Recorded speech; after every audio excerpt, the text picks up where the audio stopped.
Have you ever wondered what really goes into making those crispy, golden fish sticks you loved as a kid and probably still enjoy today? It's a journey that starts in the vast, cold waters of the ocean and ends right on your dinner plate. Today, we're pulling back the curtain to show you the entire fascinating process. From the moment the fish are caught to the final frozen product, we'll uncover the secrets behind one of the world's most popular convenience foods. So grab a snack, maybe some fish sticks, and let's dive in. It all begins far out at sea, often in the icy waters of the North Atlantic or the North Pacific. Here, massive fishing vessels, sometimes called factory trawlers, are on the hunt. The primary fish used for high-quality fish sticks is pollock, specifically Alaska pollock.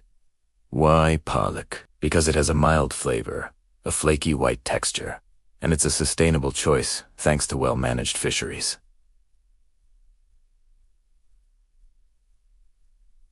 These aren't just small fishing boats. They are floating factories. They use huge nets, called trawl nets, to catch large schools of fish. Once the fish are hauled aboard, the clock starts ticking. Freshness is everything. On these factory ships, the processing begins almost immediately. This is a crucial step to lock in that fresh from the ocean taste. The crew works quickly and efficiently. The pollock are sorted, and then they go through a process called heading and gutting. Machines, and sometimes skilled workers, remove the head and internal organs. Then, the fish are sent to the filleting machines. These incredible devices can process thousands of fish per hour, swiftly cutting away the bones to produce perfect, boneless fillets. The speed and precision here are amazing to watch. It's a non-stop operation, ensuring that the fish is processed at its absolute peak of freshness, often within hours of being caught. Once the fillets are ready, they are typically frozen right there on the ship. But this isn't like your freezer at home. They use a technique called frozen at sea, or FOSS. The fillets are flash frozen into large rectangular blocks, weighing around 16 to 20 pounds each. This rapid freezing process, at extremely low temperatures, often below -30 degrees Celsius, is key. It creates very small ice crystals within the fish's cells, which prevents damage to the muscle tissue. This means that when the fish is eventually thawed, it retains its firm texture and delicate flavor, almost as if it were just caught. These massive frozen blocks are then stored in the ship's refrigerated hold until it returns to port. After a long journey at sea, the fishing vessel arrives at a port where the giant frozen blocks of fish are unloaded. From here, they are transported in temperature-controlled trucks to a processing plant. This could be thousands of miles away from where the fish were originally caught. When the blocks arrive at the factory, the first step is quality control. They are inspected to ensure they meet the company's high standards for color, texture, and purity.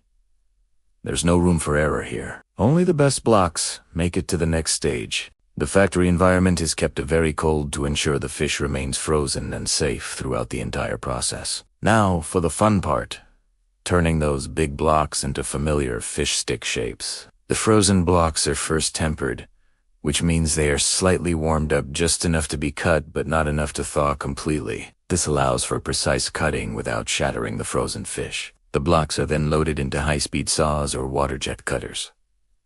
These machines are programmed to slice the blocks into uniform rectangular portions, the classic fish stick shape. This automated process is incredibly fast and ensures that every single fish stick is the same size and weight, which is important for even cooking later on. The raw, unbattered fish sticks are now ready for their coating. Next up is the battering and breading station, which is like a spa day for fish sticks. This is where they get their signature crispy coating. The process usually involves a few steps. First, the frozen fish portions travel along a conveyor belt and pass through a pre-dusting stage. This is a light coating of seasoned flour that helps the wet batter adhere properly. Think of it as a primer before the paint. Immediately after the pre-dust, the fish sticks are dipped into a wet batter. This batter is often a simple mixture of flour, water, and spices. The consistency has to be just right, not too thick, not too thin. After their dip in the wet batter, the fish sticks move directly onto the breading stage.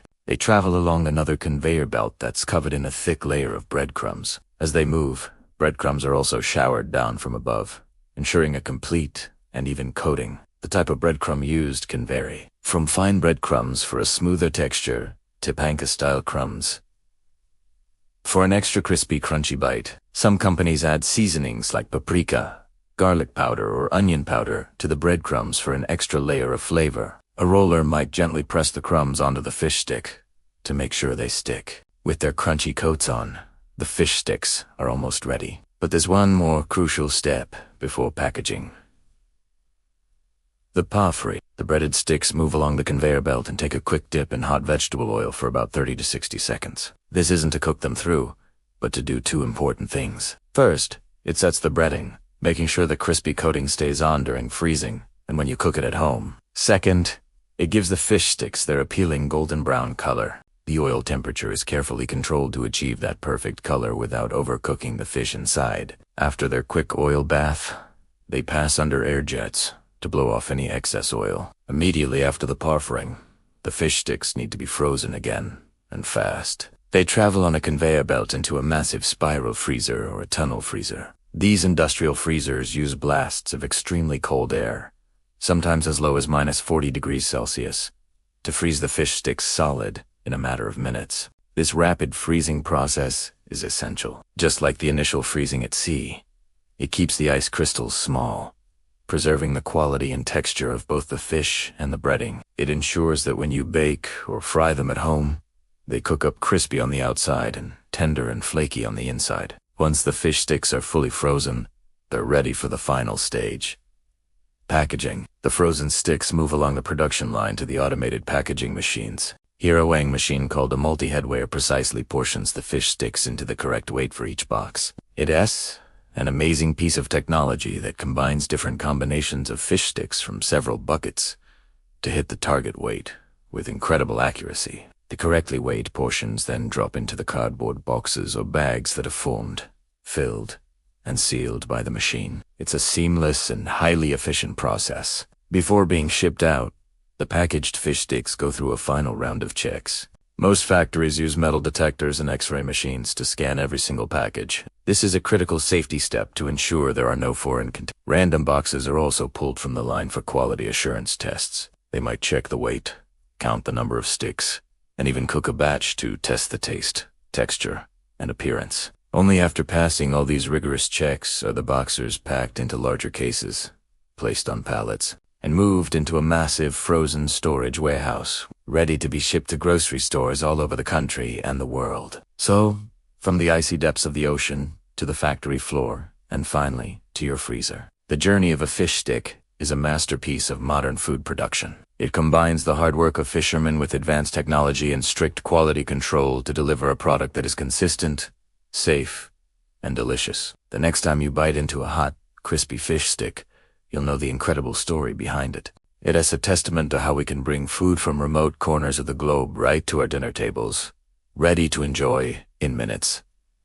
Thanks for joining us on this behind-the-scenes tour. If you found this interesting, don't forget to hit that like button and subscribe for more deep dives into how your favorite foods are made. Let us know in the comments what food you want us to investigate next. See you in the next video.